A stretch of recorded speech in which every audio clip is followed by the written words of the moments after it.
greeting peoples. I am deep in the reads, and I've been gone for quite a while because I'm currently making my way through a huge book on the civil rights movement. But I thought I'd take a quick break from that to review a book that I read last year, which is called Devil on the Cross by Ngũgĩ wa Thiong'o. Thiong'o is one of Kenya's most prominent writers. He's been active since the 60s, and a lot of his books are very sharply political. They're dealing with Kenya's burgeoning sense of national consciousness, because Kenya became its own country after liberating itself from British colonial rule in 1963. So Thiong'o was right there when he started writing when Kenya became its own nation. And because of that, a lot of his books deal with things like colonialism and Kenyan culture, and he even made the conscious choice to stop writing in English in favor of the native language of Gikuyu. Devil on the Cross is a great illustration of the many problems that Kenya continued to face after liberating itself. The book centers around a young woman named Waringa who has just been fired from her job in Nairobi.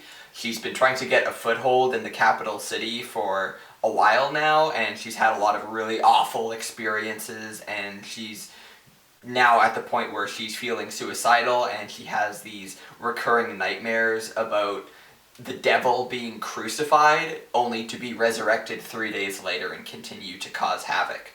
So she decides to catch a matatu back to her home village, and when she gets on there, there's other passengers who are also feeling similarly disillusioned with trying to make it in post-colonial Kenya.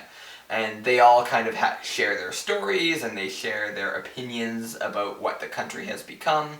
They all talk about how, the traditional values of Kenya, like community and mutual wealth, have been sort of supplanted by this constant need to always be grinding, always be making money and gaining power and things like that. And they're just the colonialists may be gone, but their effects are still very much felt in this country. There's still obviously businessmen who are looking to bleed Kenya dry. So there's a lot of discussion about class consciousness and colonialism and capitalism and what do we do now, kind of. The section with the matatu ride and the travelers sharing their stories takes up only about the first half of the book, and from there Waringa arrives home and she ends up meeting some of the wealthy capitalists that are part of the exploitation of Kenya.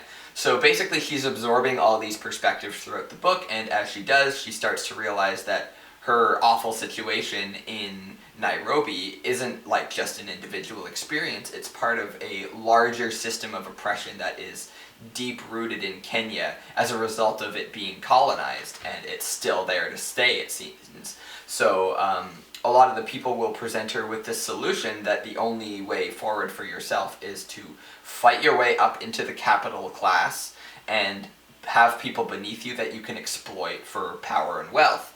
But she wants to obviously extricate herself and other Kenyans from that damaging system. So you really empathize with her plight, you really empathize with the situation that Kenya is in as she struggles to conceive of a world where she and the people around her can lift themselves up without playing into the system that exploits people underneath them. In terms of the writing style, this book actually reminded me a lot of a very old fable. The prose is heavy with allusions to biblical stories or folk tales. The characters often talk to each other in proverbs, to the point where they have entire arguments by throwing conflicting proverbs at each other. There are these long sections of singing and poetry, and a lot of the characters come off as mouthpieces for various ideological perspectives as opposed to organic people. Even though there was a little bit that was hard to connect with, I honestly went into this book wanting a challenge and wanting to get a perspective that I clearly wasn't used to, and I definitely got that when it came to this book. I also learned a lot about Kenya, a lot about the culture, a lot about some of the ideas and opinions that were floating around as people and Thiong'o himself grappled with their new nation. So I can definitely see the importance of a book like this. Thiong'o is talking about issues that are extremely relevant today, especially in post-colonial nations. And I should also add that he was, at the time of writing this, he was in jail for criticizing the Kenyan government of the time. And it's obvious that what he wanted to do with this book is write a political essay for the Gikuyu people and other peoples of Kenya. But rather than do something like that was kind of like academic in ivory tower, he made it into a novel that integrated a lot of like folk tales, folk songs, made it seem like a sort of a fairy tale. But the problem is also that in trying to make sure that everyone understood what he was trying to get across, Devil on the Cross ends up being extremely heavy-handed in its messaging. It's just constantly bashing you over the head. It wants you to come away with a certain thing. And of course, even though there's multiple perspectives that are presented in this book, Thiong'o leaves no room to doubt who he wants you to side with. Like, the people with the bad opinions are caricatured and described in a very over-the-top, insulting kind of way, whereas the people with the good opinions are very innocent and doe-eyed and pure and what have you. So, yeah, there's like very little room for mixing the messages around. He's just constantly barraging you with what he wants you to think.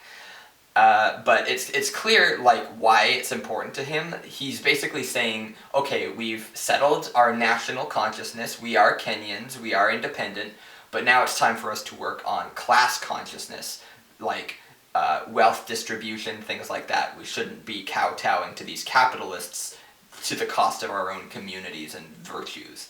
So I understand why he's doing it, but at the same time, it makes reading it a little bit like he's talking down to you at times, so it's a little bit of a mixed bag in terms of the way that he chooses to deliver his messaging. Even though I had some fundamental issues with this book, I'm still glad that I read it, and I'm definitely curious to try more African literature.